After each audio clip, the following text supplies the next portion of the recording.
Hey everyone, and welcome back to the channel.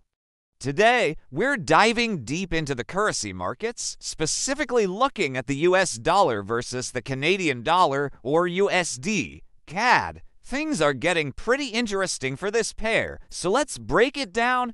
Right now, the USD-CAD is looking a bit shaky, hovering near its lowest point in almost 3 months. We're seeing it trade around the 1.3750 mark, and it's really struggling to find its footing.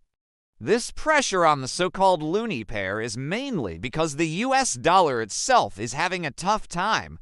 Investors are reevaluating their expectations for where United States interest rates might be headed, not just for next year, but looking all the way out to 2026. To give you a broader picture, let's look at the US Dollar Index, or DXY. This index is a great tool because it measures the US dollar's strength against a basket of 6 other major currencies. At the moment, the DXY is trading very cautiously. It's sitting near an 8-week low of 98.13, a level we saw it hit last Thursday. This tells us that the recent weakness in the US dollar isn't just against the Canadian dollar. It's a more widespread trend. So, what's causing this shift in sentiment? A lot of it comes down to recent economic data from the United States. We've seen some softer than expected figures, which has led traders to increase their bets that the Federal Reserve might start cutting interest rates sooner rather than later.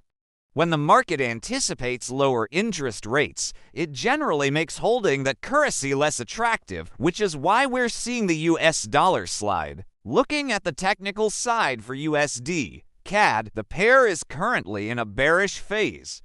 The immediate support level to watch is the psychological mark of 1.3700. If the price breaks below this, the next key area is the low we saw on May 3rd, around 1.3650. A decisive drop below that could open the door for a further slide towards the 1.3600 support level. On the flip side, if the pair manages to find some buyers and starts to rally, the first hurdle it needs to clear is the 1.3750 mark, which is also a significant psychological level. If it can break above that, the next resistance is the 23.6% Fibonacci retracement level at 1.3785, followed by the major psychological resistance at 1.3800. A strong push past 1.3800 could signal that the bulls are regaining control. In conclusion, the path of least resistance for USD-CAD appears to be to the downside for now. The weak US dollar, driven by expectations of future Fed rate cuts, is the main story here. We'll be keeping a close eye on upcoming economic data from both the US and Canada, as that will be crucial in determining the next big move for this pair. That's all for today's analysis. If you found this video helpful, please give it a thumbs up and consider subscribing for more market updates. Thanks for watching, and I'll see you in the next one.